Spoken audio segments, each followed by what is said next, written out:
Bismillahirrahmanirrahim. Assalamualaikum warahmatullahi wabarakatuh. Magnet rezeki, satu sama terhubung.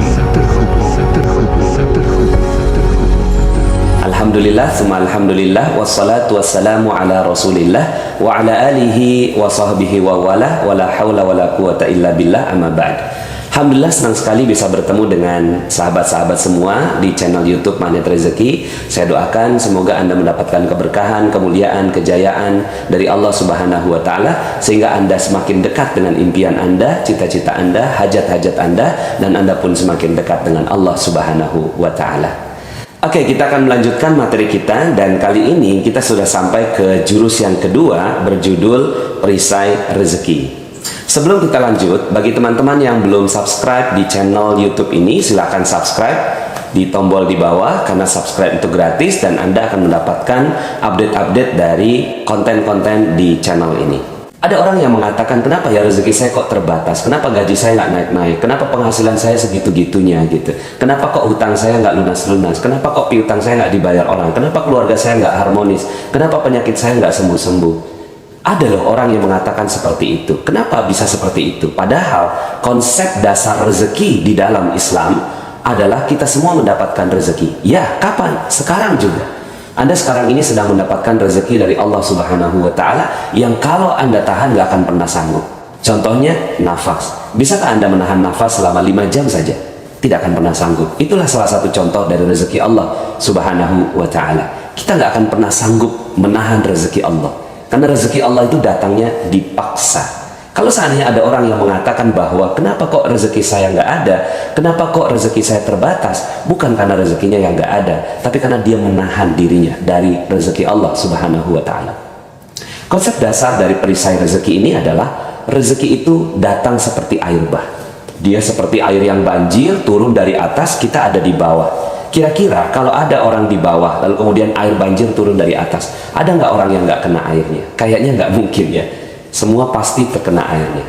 Hanya ada satu golongan orang yang ketika air banjir itu datang dan dia tidak mendapatkan airnya, adalah orang-orang yang membangun benteng, membangun bendungan, membangun perisai, sehingga akhirnya air itu datang melimpas dan dia tidak terkena ke airnya. Begitulah konsep rezeki Allah Subhanahu wa Ta'ala. Allahnya mau kasih rezeki, tapi kitanya yang membangun perisai itu. Nah, maka kalau kita sudah memahami tentang konsep ini, untuk mendapatkan air bagaimana? Sederhana, buka aja bentengnya. Sederhana, buka aja perisainya. Begitu juga dengan rezeki. Ya, kita ingin mendapatkan rezeki berlimpah, bukan dengan bekerja, bukan dengan berusaha, bukan dengan berikhtiar, tapi dengan membuka perisainya. Ketika perisai ini dibuka, maka insya Allah rezeki Allah akan datang dengan berlimpah ruah kepada kita semua. Perisai inilah yang harus kita betul-betul perhatikan agar kita mendapatkan rezeki Allah Subhanahu wa Ta'ala. Perisai itu bernama dosa. Ya, tidak ada yang lain. Kalau seandainya kita sekarang ini berada dalam kesulitan hidup, kita berada dalam keterbatasan rezeki, bukan karena Allah tak mau kasih rezeki, tapi karena ada dosa-dosa yang menghalangi diri kita dengan rezeki Allah Subhanahu wa Ta'ala. Semakin tebal dosanya, semakin jauh diri kita dari rezeki Allah Subhanahu wa Ta'ala. Dan sangat erat korelasinya antara dosa dengan rezeki. Makin banyak dosanya, makin jauh rezekinya. Makin sedikit dosanya, makin Allah Subhanahu wa Ta'ala berikan rezeki yang berlimpah. Hal ini Allah Subhanahu wa Ta'ala kemukakan di dalam Al-Quran surat Nuh ayat 10 sampai 14. A'udzubillahi minasyaitonir rajim. Bismillahirrahmanirrahim. Faqultu astaghfiru rabbakum innahu kana ghaffara yursilis samaa'a 'alaikum midrara wa yumdidkum bi amwalin wa banin wa yaj'al lakum jannatin wa yaj'al lakum anhara ma lakum la tarjuna lillahi waqara wa qad khalaqakum atwara. Maka minta ampunlah kalian kepada Allah. Innahu kana ghaffara, sesungguhnya Allah Maha Pengampun. Kalau Allah sudah ampuni, maka sederhana.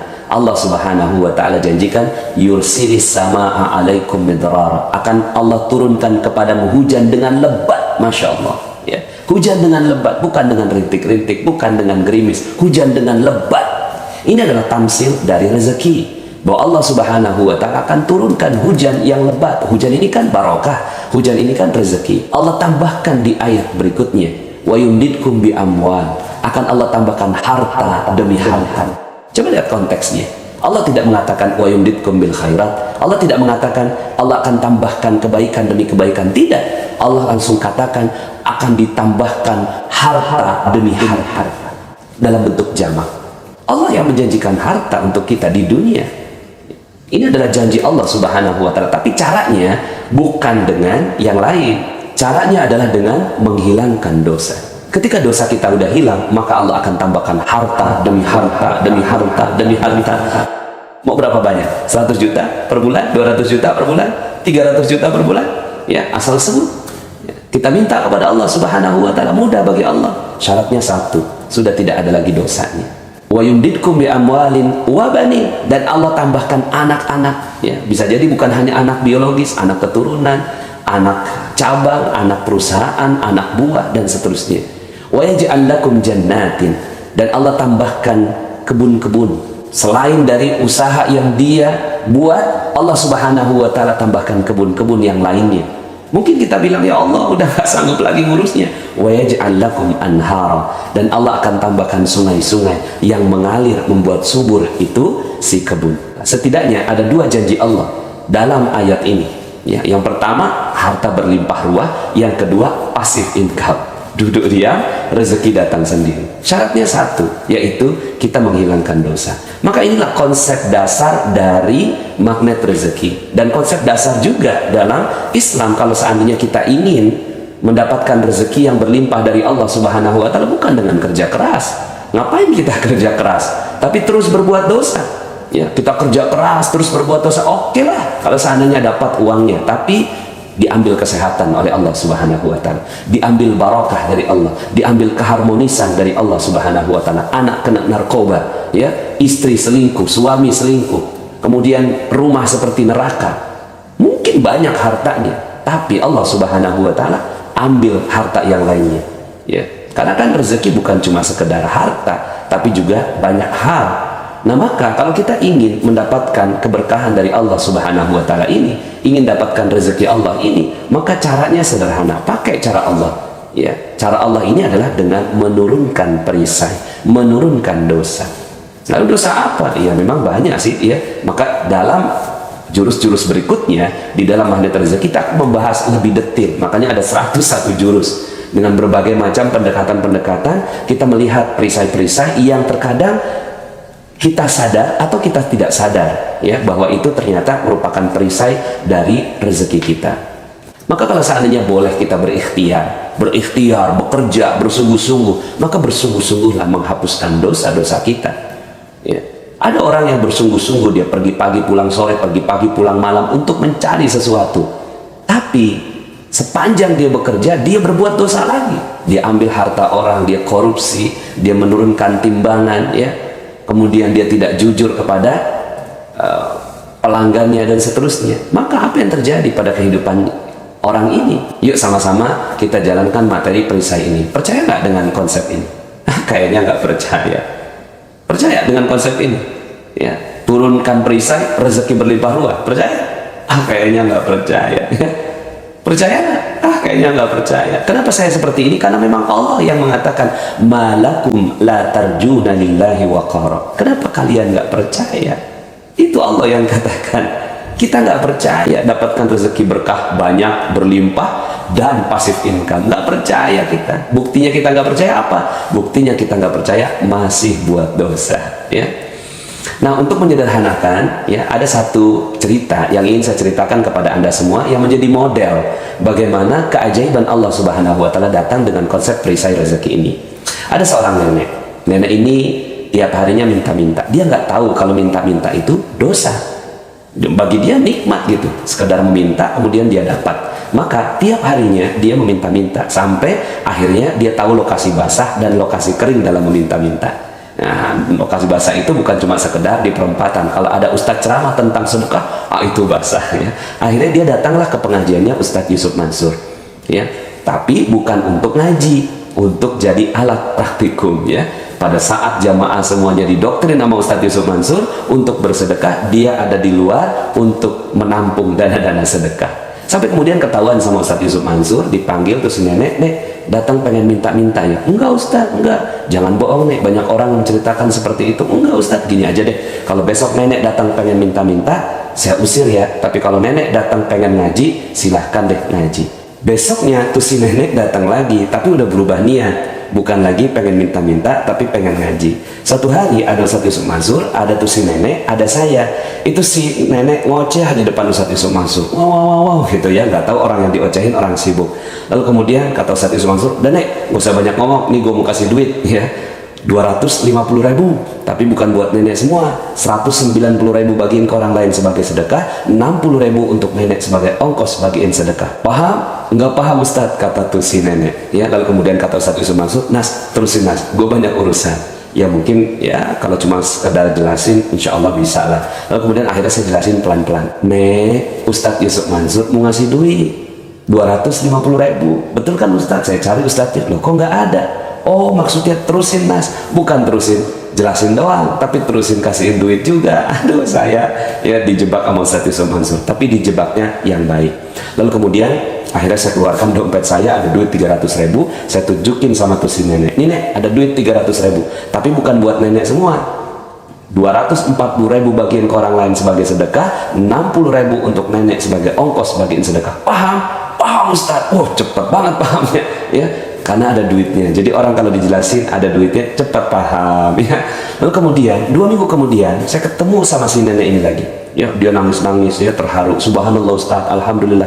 Ada apa Nek?" Lalu kemudian dia cerita, "Itu Ustadz, duitnya saya udah tukerin duit-duit kecil, 2.000, 5.000, 10.000. Karena komunitasnya peminta-minta, cepet habis tuh duit." Sampai kemudian ada 3 orang datang ya, "Nek, ya, Nek, bagi sedekah kok kita nggak kebagian? Udah habis ya." "Jangan bohong dong Nek," karena didesak, keluarlah bagian dia ya. 50.000 disimpan, 10.000 ya dikasihin sama tuh si 3 orang. "Bagi 3 ya, udah habis." Pagi harinya dia melakukan seperti itu. Malam harinya lewat depan sebuah rumah namanya Ibu Hajah Maryam. Lalu kemudian dipanggil tuh si nenek, "Nek, sini Nek, ada apa Bu Haji?" "Nggak tahu nih, beberapa bulan ini saya terus keingetan nenek." Lihat kalimatnya, beberapa bulan ini saya terus keingetan nenek. Alhamdulillah tadi pagi saya sudah daftarkan nenek pergi umroh. Alhamdulillah. Saya takjub sekali dengan kisah ini ya. Allah Subhanahu wa Ta'ala yang mengatur ini semua kisah. Saya menyaksikan Ustadz Yusuf Mansur ngomel tuh si nenek. Saya menyaksikan juga ketika saya harus melaksanakan tugas dari Ustadz Yusuf Mansur, dan 2 minggu kemudian saya ketemu sama itu si nenek lagi. Siapa yang mengatur ini semua? Sepertinya Allah Subhanahu wa Ta'ala telah mengatur kisah ini untuk menjadi pelajaran bagi kita semua, bahwa si nenek awalnya berdosa ya, tapi awalnya mungkin dia nggak sadar kalau itu dosa ya. Karena kan orang yang meminta-minta itu dalam sebuah hadis disebutkan akan datang kepada Allah dengan sudah tidak ada lagi dagingnya, artinya dengan tengkorak saja gitu ya. Saking dihinakannya orang-orang yang meminta-minta ini. Kalau minta sekali 2 kali it's okay, wajar. Tapi kalau meminta-minta dan dijadikan profesi, nah ini dosa. Nah awalnya sang nenek berbuat dosa, sampai kemudian Allah Subhanahu wa Ta'ala tetapkan sebuah ilmu melalui Ustadz Yusuf Mansur. Itu pun dipaksa gitu ya, dipaksa untuk melaksanakannya. Sampai kemudian akhirnya sang nenek ini alhamdulillah mau melaksanakannya. Dia ngaji, dia turunkan perisainya, dia perlahan-lahan turunkan perisainya. Semasa dia menurunkan perisainya, itulah Allah Subhanahu wa Ta'ala titipkan orang yang akan memberikan rezeki buat sang nenek. Coba bayangkan, ada seorang, ini saya sampai hafal betul namanya, Ibu Hajah Maryam ya. Lalu kemudian sang Ibu Hajah ini entah kenapa kok Allah yang buat pemikiran bagi Ibu Hajah ini untuk memikirkan umroh bagi sang nenek. Siapa yang mengatur itu semua? Allah Subhanahu wa Ta'ala. Sampai kemudian ketika saatnya tiba, Allah Subhanahu wa Ta'ala ingin memberikan kegembiraan berupa keajaiban, maka keajaiban itu terjadi. Bukan keajaiban itu terjadinya dulu, di masa ini sudah ada keajaiban itu. So, bagi Anda yang menonton YouTube ini, seandainya Anda berada dalam kondisi yang Allah Subhanahu wa Ta'ala tetapkan rezeki Anda masih terbatas, percayalah bahwa ketika kita mau menurunkan perisai kita, ketika kita mau menurunkan dosa kita, ketika kita mau menurunkan ya hal-hal yang Allah Subhanahu wa Ta'ala larang untuk kita, maka insya Allah sebentar lagi akan terjadi keajaiban bagi Anda. Maka inilah perisai rezeki. Kalau kita ingin dapat keajaiban, turunkan perisainya, maka insya Allah keajaiban akan datang pada Anda semua. Kita cukupkan part yang pertama ini. Yang penting Anda memahami konsep dasarnya, dan insya Allah kita akan lanjutkan dalam part yang kedua. Saya Nasrullah, billahi taufiq wal hidayah. Assalamualaikum warahmatullahi wabarakatuh. Bagi teman-teman yang belum subscribe dan baru saja menemukan channel ini, silahkan subscribe. Insya Allah Anda akan mendapatkan materi-materi yang terbaik dari channel ini. Insya Allah Anda adalah makhluk yang ajaib, tinggal kita sempurnakan faktor-faktornya. Dan insya Allah dalam video-video berikutnya kita akan lanjutkan materi ini sampai Anda menemukan potensi terbesar diri Anda dan menjadi makhluk ajaib sebagaimana yang Allah Subhanahu wa Ta'ala inginkan untuk Anda. Sampai jumpa. Assalamualaikum warahmatullahi wabarakatuh.